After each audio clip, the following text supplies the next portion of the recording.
విజయనగర సామ్రాజ్యము దక్షిణ భారతదేశంలో కాకతీయులు మరియు హొయసళ్ల పతనానంతరం హరిహరరాయ బుక్కరాయ అనే ఇరువురు సోదరులు స్థాపించిన అతిపెద్ద సామ్రాజ్యము. హరిహర మరియు బుక్క, ప్రౌఢదేవరాయలు, నరసింహరాయలు, శ్రీకృష్ణదేవరాయలు, రామరాయల వంటి రాజుల వీరత్వంతో దక్షిణ భారతదేశం అంతటా 300 ఏళ్ళు సుభిక్షంగా పరిపాలించబడింది. మరింత పెద్ద సామ్రాజ్యానికి రాజధానులు ఉండాలి కదా. వీరు మొదటగా ఆనెగొందిని, తదనంతరం హంపీని, అనంతరం వరుసగా చంద్రగిరి, పెనుగొండ, శ్రీరంగం మరియు వెల్లూరుని రాజధానిగా చేసుకున్నారు. అయితే విజయనగర సామ్రాజ్యంలోనే అతి గొప్ప చక్రవర్తి అయిన శ్రీకృష్ణదేవరాయలకి ఎంతో ఇష్టమైన ఒక ప్రాంతం ఉంది. అక్కడే ఆయన ఒక మహల్ని కూడా నిర్మించుకున్నాడు. అదే ఈరోజు మనం చూడబోతున్న ఆంధ్రప్రదేశ్లోని పెనుగొండ. నమస్తే, నేను మీ Sudhakar Rao. Welcome to Rayalaseema trip part 2.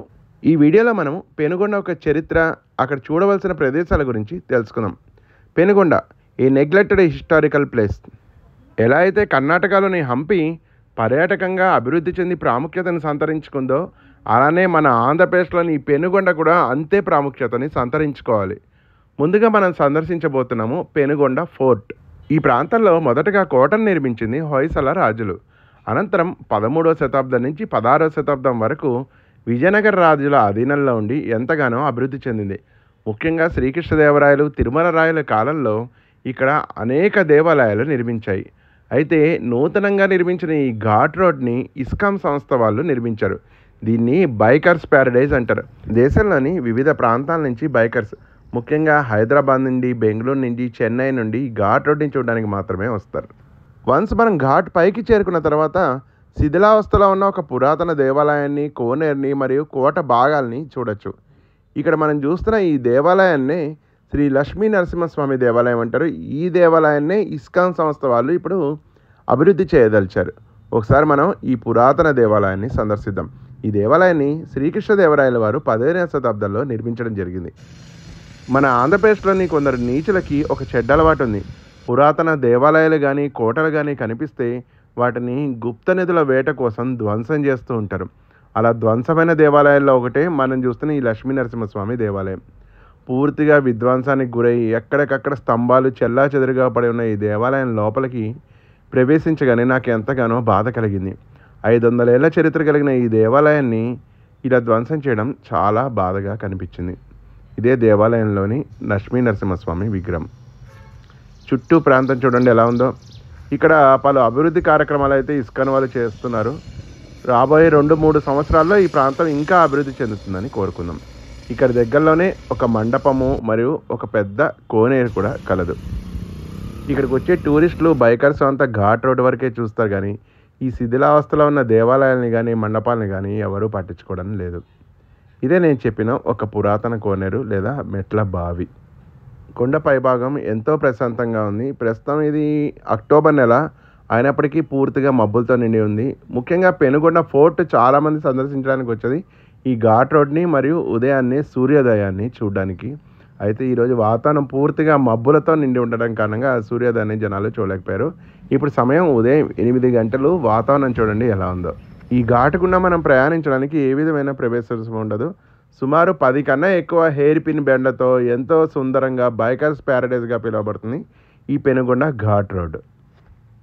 ఇలాంటి ఘాట్ రోడ్డే మన ఆంధ్రప్రదేశ్లో ఇంకోటి ఉంది. అదే గుంటూరు జిల్లాలోని వినుకొండ దగ్గరలో ఉన్న కొండవీడు కోట. ఘాట్ని పూర్తిగా దిగిన తర్వాత ఒక ముఖ్యమైన స్మారకం మనకు కనిపిస్తుంది. అదే మహామంత్రి తిమ్మరసు యొక్క సమాధి మరియు శ్రీకృష్ణదేవరాయల గుర్రం యొక్క సమాధి. ఇదే మహామంత్రి తిమ్మరసు యొక్క సమాధి. శ్రీకృష్ణదేవరాయలు ఎంతగానో అభిమానించే తిమ్మరసుని ప్రేమగా అప్పాజీ అని పిలుచుకునేవారు. తను చేయని తప్పు కారణంగా జైలు శిక్షను అనుభవించి మరణించారు మహామంత్రి తిమ్మరసు. శ్రీకృష్ణదేవరాయల వారు తన జీవితంలో చేసిన అతిపెద్ద తప్పిదమే ఈయన్ని బంధించడం. అనంతరం మన ప్రయాణం రాయల వారు ఎంతో ఇష్టపడి నిర్మించుకున్న గగన్ మహల్ ప్యాలెస్ని, అదేవిధంగా అక్కడ దగ్గరలో ఉన్న ఒక మెట్ల బావి, నాట్య మండపం మరియు తిమ్మరసు బందీఖానాన్ని సందర్శిద్దాం పదండి. ముందుగా మనం చేరుకున్నాము గగన్ మహల్ ప్యాలెస్. ఇది పెనుగొండ కోటకి సుమారు 4 కిలోమీటర్ల దూరంలో ఉంటుంది. అండ్ దీని టైమింగ్స్ వచ్చేసి ఉదయం 9 గంటల నుంచి సాయంత్రం 5 గంటల వరకు తెరిచి ఉంటుంది. ఏ విధమైన ప్రవేశ రుసుము అయితే ఉండదు. ఇది ప్రస్తుతం పురావస్తు శాఖ వారి అధీనంలో ఉంది. విజయనగర రాజ్యానికి మొదట్లో ఆనెగొంది రాజధానిగా ఉండి తదనంతరం నూతన రాజధానిగా హంపీని ఏర్పాటు చేశారు. అయితే శ్రీకృష్ణదేవరాయల వారు తన వేసవి విడిదిగా ఇక్కడ మహల్ని నిర్మించుకుని ఎక్కువ కాలం ఇక్కడే ఉండడం జరిగింది. హంపి కంటే ఎక్కువగా ఇష్టపడే ఈ కోటలోనే రాయలవారి ఇరువురి కుమారులు మరణించడం ఎంతగానో కలిచివేసింది. ఈ కోట హంపీలోని లోటస్ మహల్ని పోలి ఉంటుంది. పూర్తిగా సున్నపురాయి ఇటుకలతో నిర్మించిన ఈ కోట ముఖద్వారం వద్ద శ్రీకృష్ణదేవరాయల వారి పెద్ద కటౌట్ మనకి కనిపిస్తుంది. ఇంత గొప్ప చక్రవర్తిని ఒక ప్రాంతానికో లేదా ఒక కులానికి మాత్రమే ఆపాదించడం చాలా చాలా తప్పు. ఈ కోటని మొత్తం 3 అంతస్తుల్లో నిర్మించడం జరిగింది. మనం ప్రస్తుతం మొదటి అంతస్తులో ఉన్నాం. మొదటి అంతస్తు యొక్క కారిడార్లో ఇది చుట్టూ బాల్కనీ ఉంది. బాల్కనీ బయట ఏ విధంగా పిచ్చి మొక్కలన్నీ ఎలా ఉన్నాయో చూడండి. ఒకసారి ఇక్కడ పురాతన విగ్రహాలు ఉన్నాయి, వాటిని కూడా సందర్శిద్దాం. ఈ ప్రాంతం మీద ప్రభుత్వం వారు మరింత దృష్టి పెట్టి దీన్ని అభివృద్ధి చేయాలి. జనాలు కూడా దీన్ని బాగా సందర్శించాలి.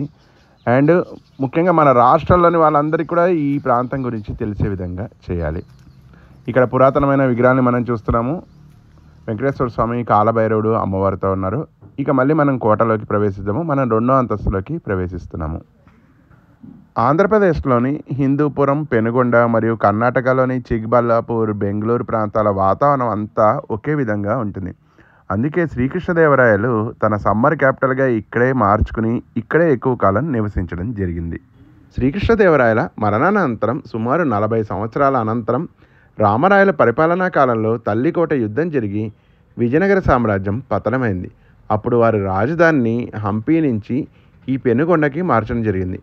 సుమారు 1565 సంవత్సరంలో రాజా తిరుమలరాయలు దీన్నే రాజధానిగా చేసుకుని సుమారు 20 సంవత్సరాలు పరిపాలించారు.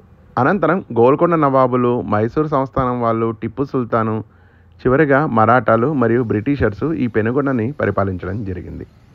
ఇంత అందమైన కోట వెనక ఒక విషాద గాథ కూడా దాగి ఉంది. శ్రీకృష్ణదేవరాయలకి ప్రధానంగా 2 కుమారులు. మొదటి కుమారుడి పేరు తిరుమలరాయలు, రెండో కుమారుల పేరు రామచంద్రులు. వీరిరువురు చిన్న వయసులోనే చనిపోవడం బాధాకరం.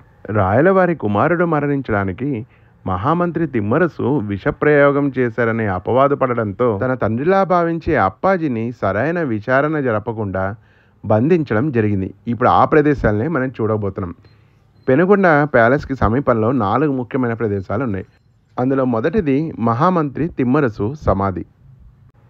శ్రీకృష్ణదేవరాయలు తన రాజ్య విస్తరణలో భాగంగా ఉదయగిరి మీద దండెత్తినప్పుడు దాన్ని గజపతులు పరిపాలిస్తున్నారు. గజపతుల్ని శ్రీకృష్ణదేవరాయలు ఓడించి వారిని కటక్ వరకు తరిమి కొట్టడం జరిగింది. ఆ ఇష్టంతోనే గజపతి రాజు తన కుమార్తెనిచ్చి శ్రీకృష్ణదేవరాయలకి వివాహం చేసి తన సోదరుని కూడా తోడుగా పంపడం జరుగుతుంది. అయితే తన సోదరుడు శ్రీకృష్ణదేవరాయల మీద పగ పెంచుకుని రాయలవారి పెదభార్య కుమారుడైన తిరుమలరాయలు నిత్యం సేవించే పాలలో విషప్రయోగం చేయడం జరిగింది. ఆ పాలనిచ్చే గోవు మహామంత్రి తిమ్మరసు సంరక్షణలో ఉండేది. కొంతకాలానికి బాలుడు మరణించడం జరుగుతుంది. దానికి కారణం పాలల్లో విషప్రయోగం జరిగిందని తెలుస్తుంది. అయితే దానికి కారణం తిమ్మరసు అని భావించి సరైన విచారణ జరపకుండా తిమ్మరసు మరి అతని కుమారుడి 2 కళ్ళు పీకించి వేసి ఇదే బందికణలో 2 ఏళ్లు బంధించారు. కొంతకాలానికి తన కుమారుడి మరణానికి ప్రధాన కారణం సొంత బావమరిదే అని తెలుసుకోగా రాయలవారు తిమ్మరసు వారిని విడిపించి క్షమించమని ఎంతగానో ప్రాధాయపడ్డారు. ఒక పక్క కొడుకు పోయాడనే బాధ, మరో పక్క సొంత గురువునే అపవాదు వేసి బంధించారన్న బాధతో రాయలవారు మనోవేదనతో మరణించడం జరిగింది. ఇప్పుడు మనం సందర్శించబోయేది ఇక్కడ దగ్గరలో ఉన్న వేణుగోపాలస్వామి దేవాలయం. దేవాలయం అనేది పూర్తిగా దెబ్బతింది. అయితే గోపురం మాత్రమే ఇక్కడ మిగిలింది.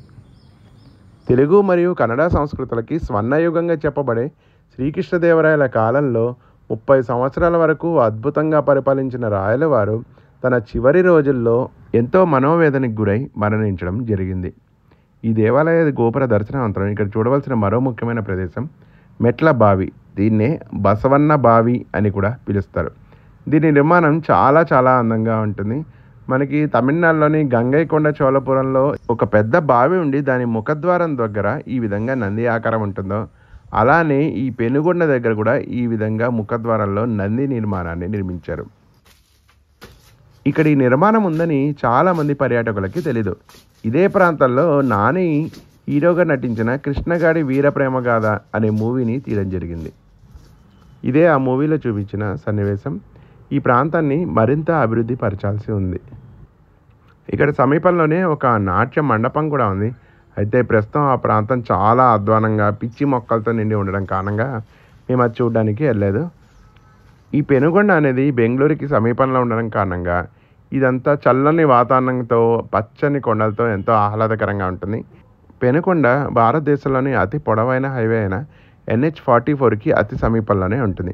ఇక్కడే శ్రీకృష్ణదేవరాయల వారి పెద్ద విగ్రహం కూడా మనకు కనిపిస్తూ ఉంటుంది.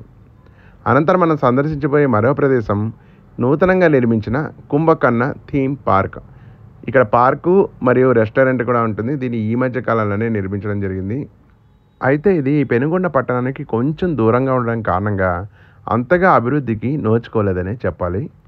దీని విజిటింగ్ అవర్స్ వచ్చేసి morning 9 to evening 5 and entry fee 20 rupees per person.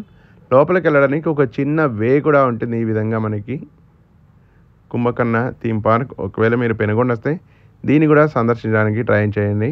ఇక్కడ దగ్గరలోనే మనకు మంచి రెస్టారెంట్ కూడా ఉంటుంది. అక్కడ మేము వేడివేడిగా తిన్న బిస్కెట్లు మరియు టీ. ఒకవేళ మీరు మధ్వ మతానికి సంబంధించిన వారైతే ఇక్కడ ప్రధానంగా 2 మూల బృందావనాలు ఉన్నాయి. అందులో మొదటిది మీరు చూస్తున్నది శ్రీ లక్ష్మీకాంత మూల బృందావనం. మరొకటి ఉత్తరాది మఠానికి చెందిన శ్రీ వేదవ్యాస తీర్థ మూల బృందావనం. ఈ 2 బృందావనాలు మధ్వ మతానికి సంబంధించినవి. మధ్వ మతం అనేది శ్రీ మంత్రాలయ గురు రాఘవేంద్ర స్వామి వారి శాఖ. ఇదండి పెనుగొండ యొక్క విశేషాలు. ఈ పెనుగొండ మన హైదరాబాద్కి సుమారు 450 కిలోమీటర్ల దూరంలోను, బెంగళూరుకి కేవలం 155 కిలోమీటర్ల దూరంలోనూ ఉంది. మన రాయలసీమ ట్రిప్ పార్ట్ 2ని ఇక్కడితో ముగించి పార్ట్ 3ని లేపాక్షితో మొదలు పెడదాం.